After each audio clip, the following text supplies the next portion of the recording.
मासा थाने का बहुत शुक्रिया। सिलसिला वहीं से शुरू करते हैं जहाँ से छूटा था। आइए एजाज साहब, चौधरी साहब को आवाज़ आ रही है मेरी?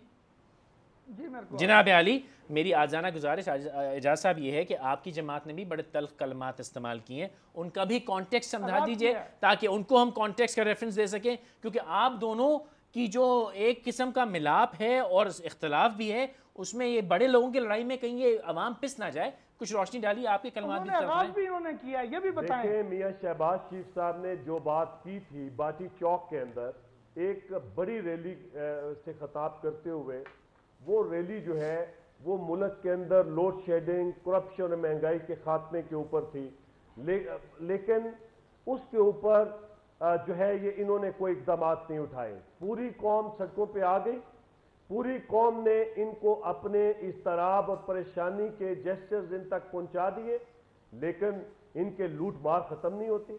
ये समझते हैं कि अगर इनके पास मैंडेट जो है वो आया है तो वो जमहूरियत को यगमाल बनाने के लिए, आवाम के हकूक के ऊपर शबखून मारने के लिए, और जब ये इनका अतवार ये है तो फिर मुझे बताएं कि इस मुल्क की ऑपोजिशन पार्टी इनके बारे में क्या कलमात रखे। ओके ठीक है सर, इनको फूल पेश करें। आइए फिरदौस साहब, मैं वापस आता हूं। इजाज़ साहब मैं वापस, फिरदौस साहब मेरी हैरत की इंतहा है इस वक्त। इजाज़ साहब जो कह रहे हैं बिल्कुल सच कह रहे हैं, सिर्फ एक बात का जवाब नहीं दे पाते कि ये 4 साल तक क्यों खामोश रहे, बार बार क्यों समझौते करते रहे ना? नहीं, क्यों समझौता? जब हम फिर कहते हैं समझौता एक्सप्रेस ये अच्छा किनाया है, हम ना सरिये की बात करते हैं। अगर हम आइसक्रीम ऑपोजिशन कहते हैं, मैं इनको सबक सिखा रहा हूं कि अल्फाज ऐसे इस्तेमाल कर लिया करें तो पता चलता है आइसक्रीम ऑपोजिशन। आप कहें कि क्यों कहते हैं, जैसे जैसे गर्मी बढ़ती जाती है उससे ऐसे पिघलती जाती है, ठीक है ना? ठीक है,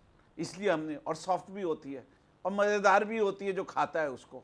जरदारी साहब ने आज यही तो कहा है कि मैंने तो इनके साथ समझौता ही इसीलिए उस वक्त कर लिया, मुशर्रफ को हटाना था और मुझे लुत्फ भी बड़ा आया मियाँ साहब को घुमाने में, और चमक मैंने दी हुई जब चाहूं मियाँ साहब को घुमाने में कि बस अब हो जाएगा, अब हो जाएगा। और मियाँ साहब ने भी बड़ा घुमाया, उसका मजा शायद उन्हें आया हो।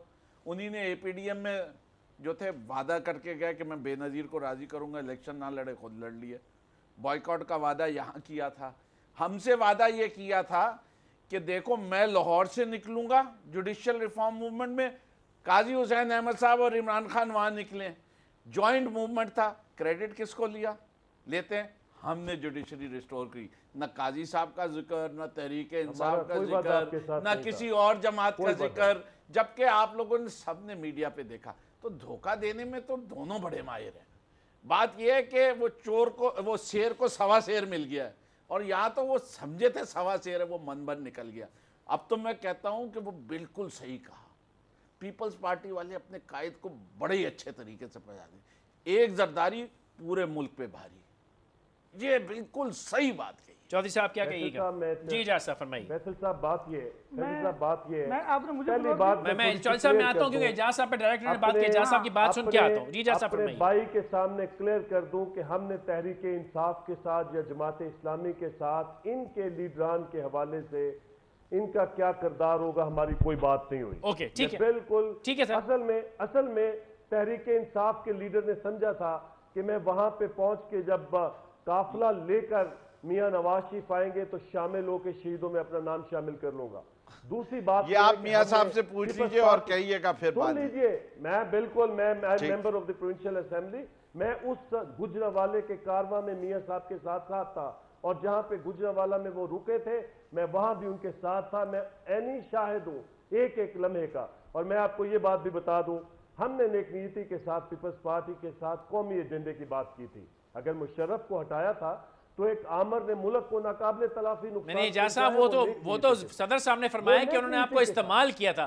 चौधरी साहब क्या कहिएगा? ये इस्तेमाल का कहते रहे, हमने नेक नीति के साथ शामिल हुए थे। आपकी नीयत में तो कोई शक नहीं है। जी फरमाइए चौधरी साहब। सीओडी की निगेशन। ओके सर, चौधरी साहब फरमाइए। बात ये है, जब सदर मोहतरम ये बात करते हैं कि हमने सूबे वालों को इस इक़्तिदार में हिस्सा दिया, तो वो इस बात की वजाहत भी करते हैं कि उस आमर से जान छुड़ाने के लिए हमने जमहूरी कुव्वतों को साथ दिया।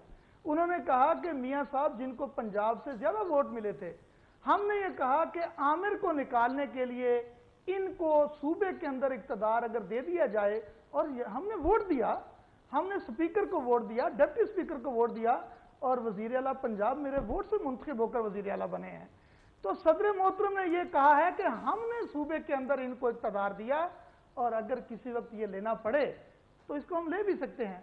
आप मुझे ये बताएं कि कोई जमहूरी बंदा अगर किसी जमहूरी हकीकत को किसी अंदाज में बयान करता है तो इसमें झूठ भी कब है?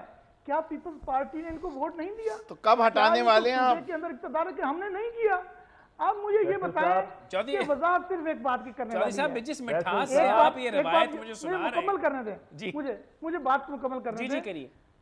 सदर मोहतरम जो हैं उन्होंने 4 साल खामोशी इख्तियार की है, कभी किसी फर्द के बात का जवाब नहीं दिया। आप मुझे बताएं ये पंजाब वालों का जो रवैया है, मैं एक बात दावे से करने लगा हूं, अगर झूठी हो तो मैं रिजाइन करूंगा।